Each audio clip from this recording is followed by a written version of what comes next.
name is Margaret Force, and this is my presentation on depression and mental illness in teens. It is no surprise to the public that mental illness exists within our society. It's been around for years. That's not new information.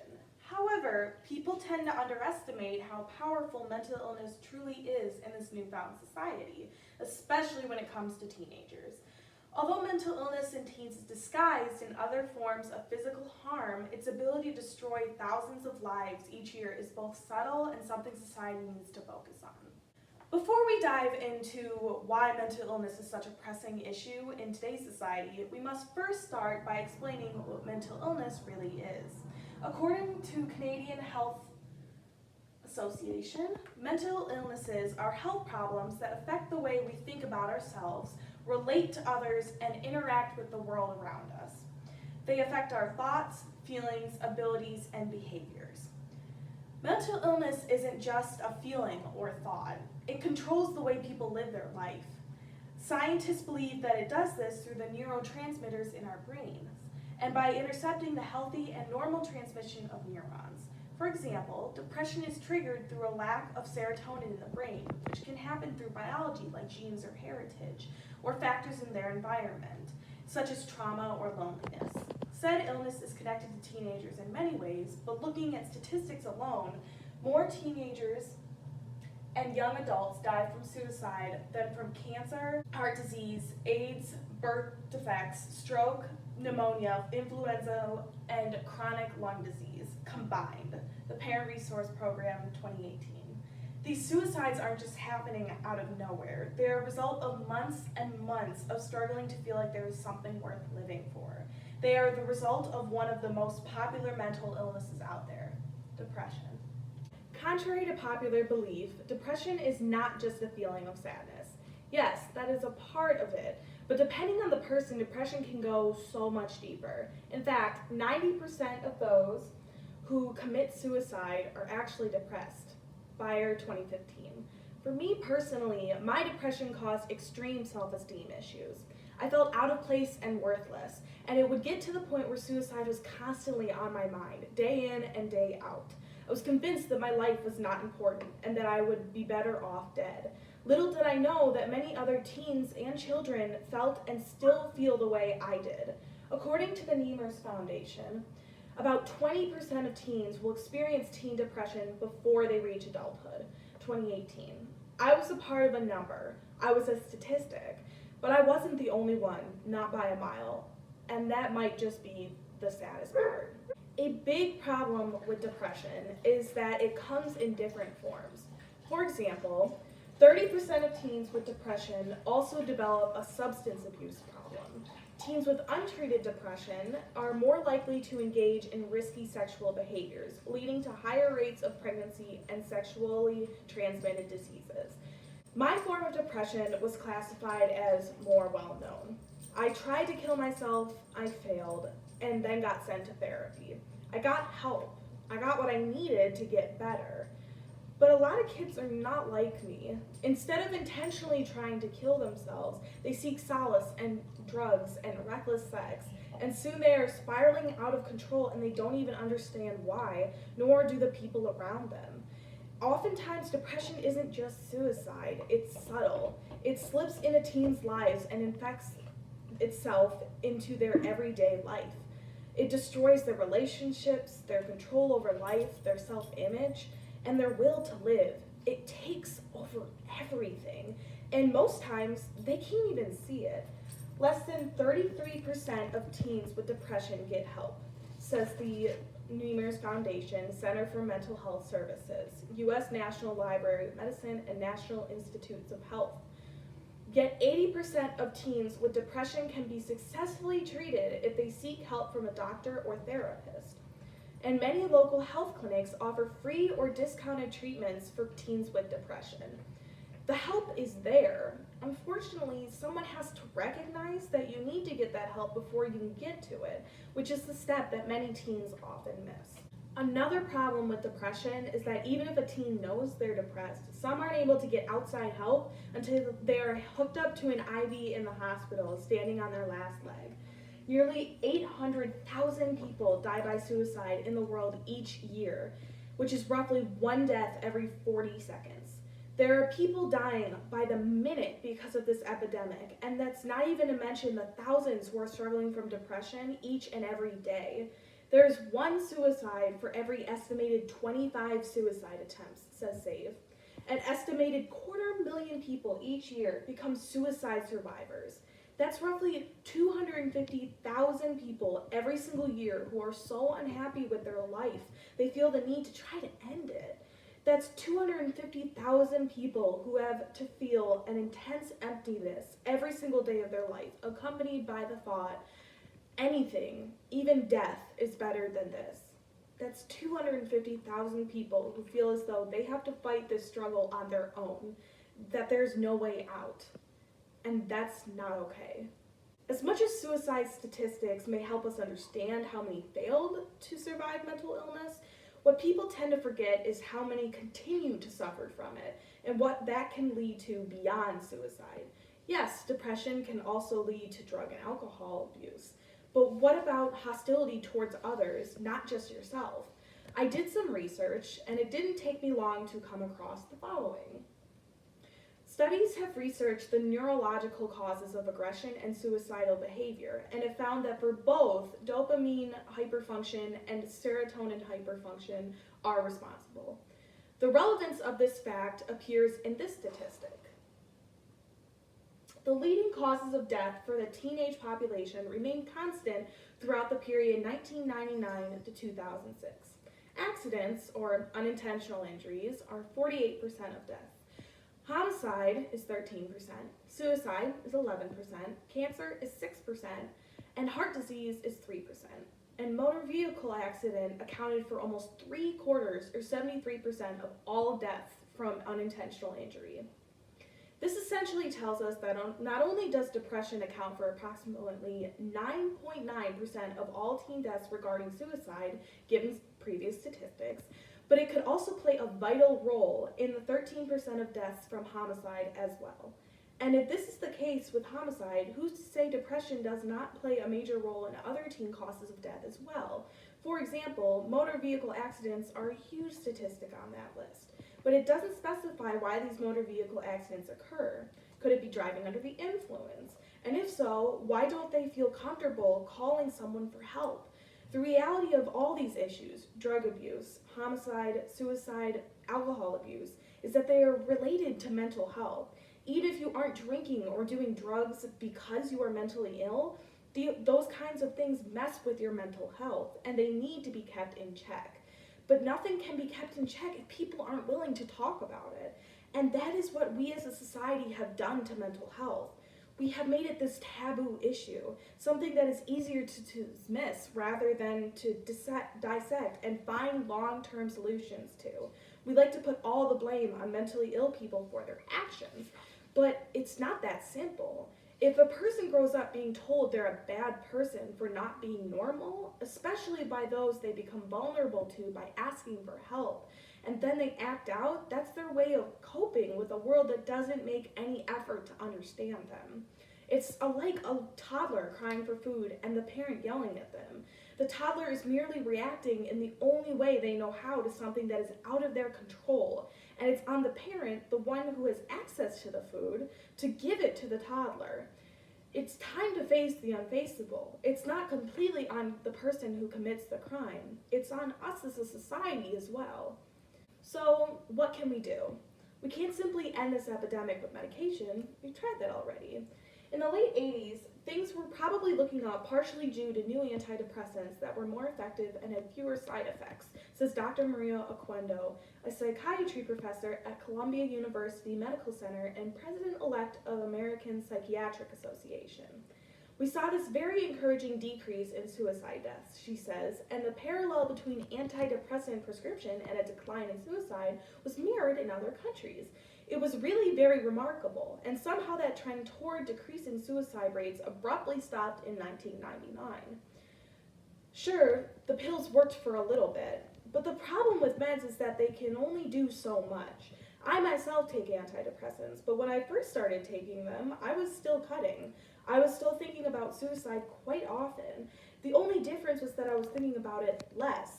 But there were times where I wouldn't go to therapy for a little while, and although I was still on my meds, I would go right back to where I started. They stifled those feelings for a time, but when you're under that much emotional distress and pain, you can't fix it all with one gulp. It takes time and mental healing. Take, for example, a child who breaks their leg. Their leg can't just heal with a couple of pills. It needs physical therapy. It needs attention, it needs care, it needs someone to be gentle and loving with it because it's broken. And something that's broken takes patience and time to fix. A lot of people forget that our brains and hearts are the same exact way. We need someone to love us. We need someone to care for us, especially when we are broken. But unfortunately, that is not the way society sees it. So, pills are out. What about testing children for mental illness? The catalyst for my article is the United States government's plan to implement an involuntary mental illness screening initiative as recommended by the President's new Freedom Commission on Mental Health. In no other democratic country has the government adopted a policy to screen the entire population, children first, for presumed undetected mental illness. According to the British Medical Journal, President Bush instructed more than 25 federal agencies to develop an implementation plan to begin screening America's 52 million school children and 6 million school personnel for hidden mental illness. This is not a bad idea at all. It pays close attention to mental illness and tries to catch it before it can worsen. It ties in with what we have been arguing and how identifying mental illness can save people from homicide, suicide, drug abuse, and other consequences of the disease. But what would they do with the results? Would they turn them into statistics, or would they take actual steps towards helping these kids heal and live a successful life? According to the American Foundation for Suicide Prevention, the rate of suicide is highest in middle age. This tells us one thing: depression does not get better if we just give it time.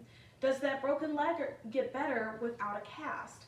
We need to give people that cast. We need to not only screen people, but take it one step further and put people in therapy. We may even need to send them to a mental institution, whatever it takes, because teens are still young.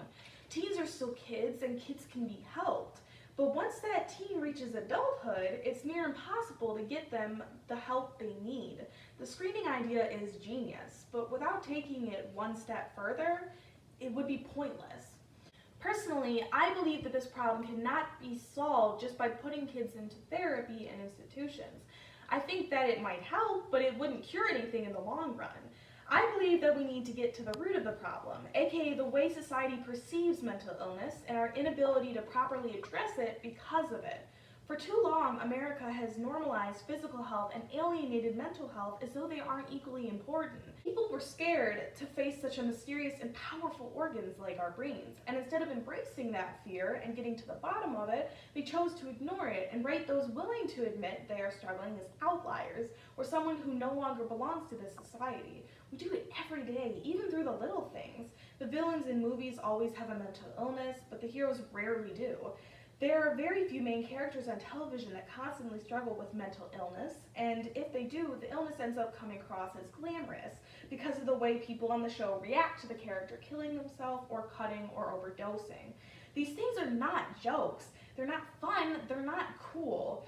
They're misery and pain wrapped into one, and no one does anything like that for attention. And yet, we set those asking for help aside until they die, and then we say, there was nothing that could have been done. But there is. There are things to be doing now. There are things to be saying, things to be addressing, things to be normalizing. We have the power. We have the power to hear others when they cry out for help. We have the power to talk about drugs and alcohol, not like it's taboo, but like their effects are real and true because they are. We have the power to talk about our thoughts and emotions, to openly voice who we are and what is running through our heads. Who cares if it's different? It's your head, and that means something. And best of all, we have the power to start talking about mental health, to say to someone, hey, you're really anxious, maybe you should talk to a doctor or try speaking to a therapist. To touch a friend on the shoulder and ask, are you okay? It's okay to not be okay. And if they don't want to talk about it, they don't have to. But letting someone know you are there for them is what matters, and it can change the world in more ways than one. Now, the reason I decided to dedicate this speech to teens specifically is because this is the time that kids tend to start struggling with mental health, and the time that we as a society can make the biggest impact. Being a depressed teen myself, I know what it feels like to not want to live. I know what it feels like to not want to get out of bed in the morning because you don't want to live the life you're living, to look in the mirror and want to shoot the face staring back, to second guess everything you do because you feel as though everything you do is wrong, to feel as though you being dead is the better thing for the world and yourself, to think that taking a blade into your veins is the only solution to the hell you're living, and the only solution to fix the pain of living in a body you'd rather be dead in. I know it. I've lived it. I have friends who have lived it much worse than I have, friends who continue to live it every single day of their lives.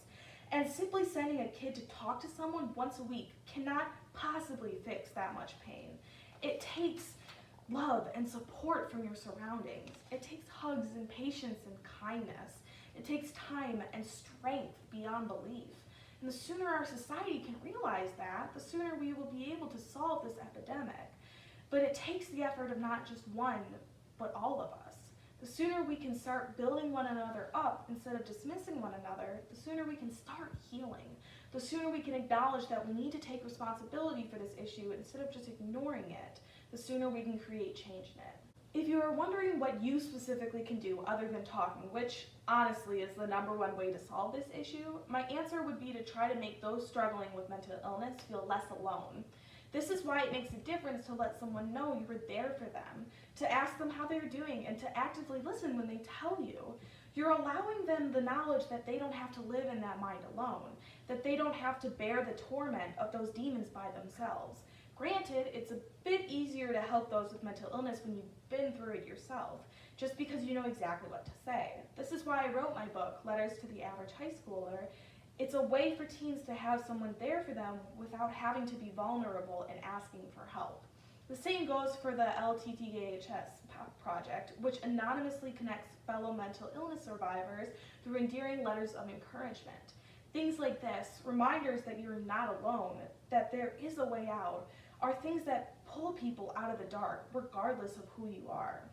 That being said, any effort on your part to communicate to someone that you want to be there for them in any capacity is one that will mean something and could be the reason they decided to stay one more day. And trust me when I say that that day means something. In conclusion, mental illness is very powerful. It isn't like a physical disease such as measles or polio that you can just fix with a vaccine. It is a problem that requires the attention of today's society, and without that attention, it will continue to worsen. We must take the time to really take these statistics into consideration and to brainstorm a solution that will help not only those struggling with mental illness, but the safety and health of our society as well. And let it be known that for those out there who are where I once was, in the midst of darkness and pain and endless torture, please keep in mind that things can and will get better. When I was in 8th grade, the beginning of my journey with depression, I thought for sure that there was no way I would make it through high school. People would ask me what I wanted to do with my life, and I would realize that I hadn't even thought past tomorrow because today was almost too much to bear. I thought about suicide every single second of every single day, and honestly, sometimes I don't even know why I decided to hold on. But I did. I held on, and it wasn't until people started listening to my cries for help that things actually started to get better. It took a long time and a lot of vulnerability, which wasn't easy, but it eventually happened. I started therapy. I got put on medication. I learned how to cut toxic people out of my life, and I started writing. My family accepted my illness for what it really was, and over time, with patience and a shit ton of work, I got better. Things still aren't perfect. They never will be. I still have bad days and bad moments at that, but they are good. My life is good, and it is honestly hard for me to believe that at one point in my life, I genuinely believed that I was better off dead. You don't have to believe me when I say that things will get better. Honestly, I don't expect you to. I certainly wouldn't have believed me 5 years ago, and I definitely didn't believe others. All I can ask of you is to keep being strong. Keep fighting this fight. And know that in your loneliest moments, I am fighting with you. Because even though I am out of that pit, and I will never stop trying to pull others out, no one deserves to feel like their life is worthless. And I hope that until I can convince you of that fact, you continue to gather the courage to reach out, to focus on yourself, and to heal what's broken, no matter how hard that might be. I love you so much, and I thank everyone for listening. After all, that's how change is made. Thank you.